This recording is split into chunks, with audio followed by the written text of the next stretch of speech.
On the evening of the 7th of March, 1966, a small crowd gathered on a station platform in the west of England. They were not there to catch a train. They were there to say goodbye to one. Somebody had tied a black wreath to the front of the engine. A few of the older men took off their caps, and when the guard blew his whistle for the very last time, grown adults, farmers, signalmen, schoolchildren stood on that platform and wept, because they understood something the men in London did not, that when the last train pulled away into the dark, it was not just a railway line that was dying. It was a way of life. In the space of a single decade, Britain tore up more than 5,000 miles of railway, closed 2,500 stations, severed entire counties from the network their grandparents had built by hand. They called it modernization. They called it progress. They called it the reshaping of British railways. The people who lived through it called it something else. They called it the Axe. To understand what was taken, you first have to understand what was there. Britain did not just use the railway. Britain invented it. The first public steam railway in the world opened here, between Stockton and Darlington in 1825. And in the 100 years that followed, this small, damp island laced itself with iron, until there was almost nowhere you could stand and not hear, somewhere on the wind, the whistle of a train.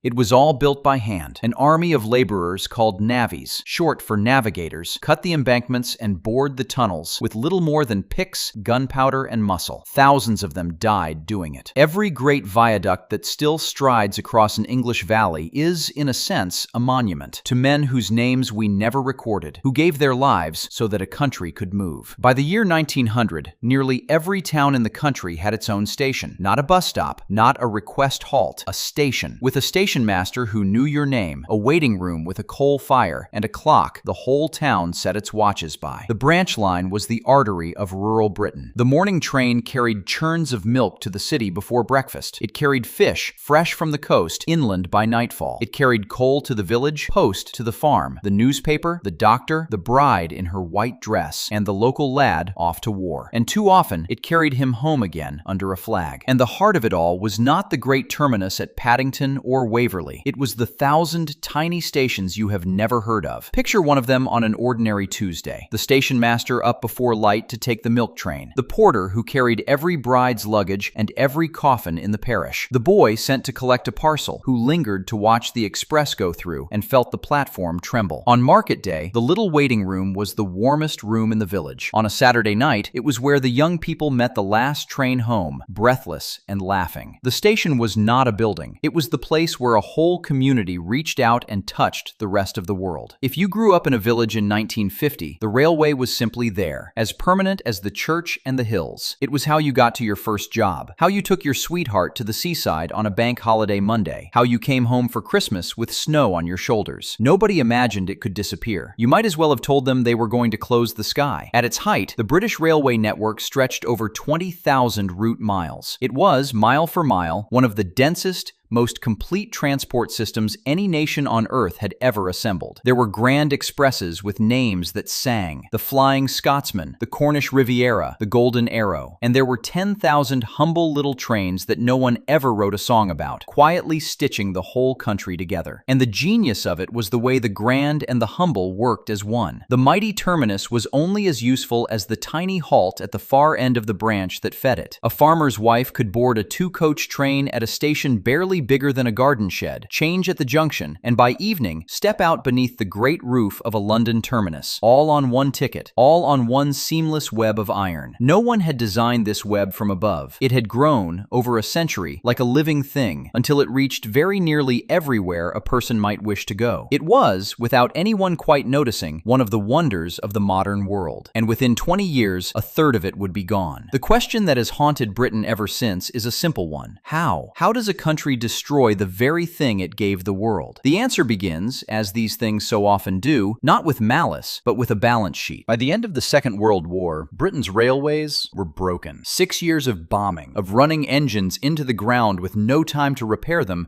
had left the network exhausted. In 1948, the government took the whole thing into public ownership.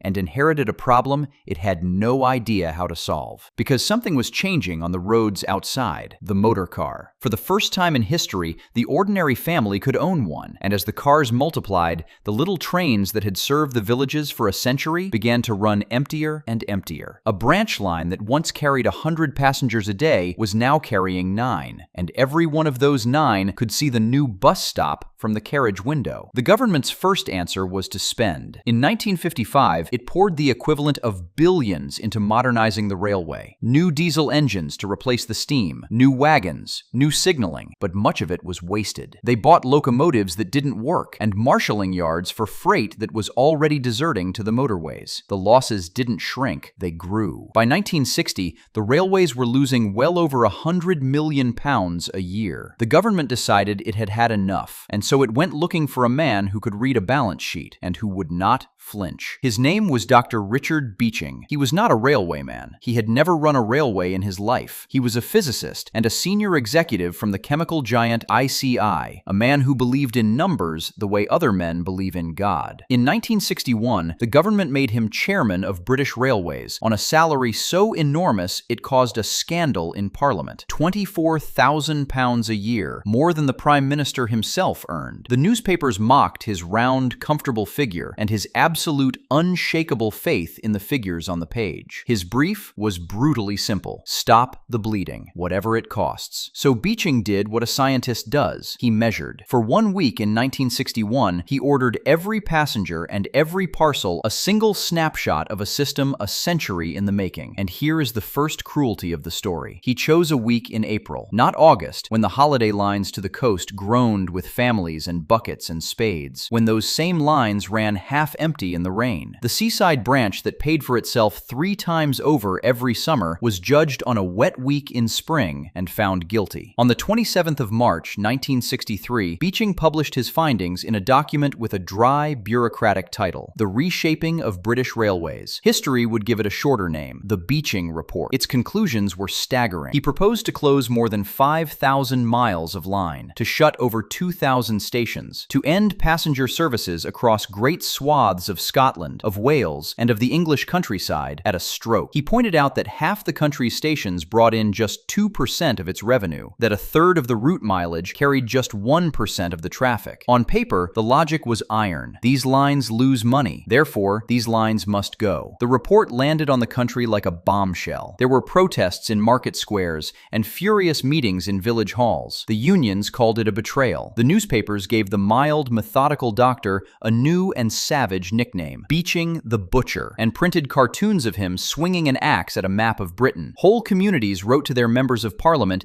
begging for a reprieve. A few lines were saved by the sheer force of public anger. The vast majority were not, because the decision, in truth, had already been taken, and the man who had taken it answered only to the numbers. But a railway is not a chemical equation, and the numbers on Beeching's page could not measure the thing that was about to be destroyed. Imagine for a moment one of those last nights. They happened, in their hundreds, all across the country between 1963 and the end of the decade. The last train is always heavier than usual. People who have not ridden the line in years buy a ticket simply so they can say they were aboard at the end. The platform is crowded with faces lit by the carriage lights. Someone has chalked a message on the side of the engine: "Farewell, old friend." As the train pulls out, the railwaymen lay detonators on the line, small charges that crack like gunshots beneath the wheels. It is the railway's own salute, the sound a signalman makes when there are no words left. And then the red tail lamp slides into the dark, the crack of the detonators fades down the valley, and a silence comes down that has not been broken since. The signalman climbs down from his box for the last time. The station master turns a key in a lock, and a line that took 10,000 men 10 years to build is finished in a single evening. Now multiply that night by 1,000. That is the Beeching Axe, and it fell hardest on the people who could least afford it. Consider what a closure actually meant. In a city, you lost a convenience. In the countryside, you lost your lifeline. The train had been the way the old got to hospital, the way children got to the grammar school, the way a farmer got his livestock to market, and a young woman got to the only job for 30 miles. When the line closed, the promise was always the same: don't worry, the buses will replace the trains. But the buses were slower fewer, and within a year or two, many of them quietly vanished too. The villages were simply cut off, left to wither on the branch. Some of the lines that died had been engineering wonders and acts of love. The Somerset and Dorset, known the length of the country with great affection as the Slow and Dirty, climbed over the Mendip Hills on viaducts built by hand. On its final weekend in March 1966, thousands came from across Britain, not to travel anywhere, but simply to ride it one last time and to mourn. It was not only the little branches. They closed the Great Central, a main line built to grand continental dimensions, engineered to carry expresses to a channel tunnel that had not yet even been dreamed of. A line built for the future was condemned as a relic of the past and swept away. And behind every closed line, there was a person. There was the widow in a Welsh valley who could no longer reach the market town where she had shopped for 50 years. There was the boy who had to leave home at 16 because the line that would have carried him to work each morning was gone, and there was nothing left to keep him. There was the last station master of 100 small stations who polished the brass and swept the platform on the final morning out of pure habit, because 40 years of pride do not switch off the moment the orders come down from London. These were not statistics. They were the 1% of the traffic, and to them, that line had been everything. And here is the part that still makes old railwaymen's hands shake when they tell it. They did not just close the lines, they destroyed them. The track was torn up and sold for scrap. The bridges were blown. The land was sold off, field by field, so the route could never, ever be put back. It was not enough to stop the trains. The very possibility of the trains had to be erased. Across the country, the same small tragedy played out thousands of times. A man who had served his station for 40 years turned a key one final evening and walked away from a building that would never open its doors again. The lamps went out, the clocks stopped, and the great silence came down over rural Britain like a winter fog.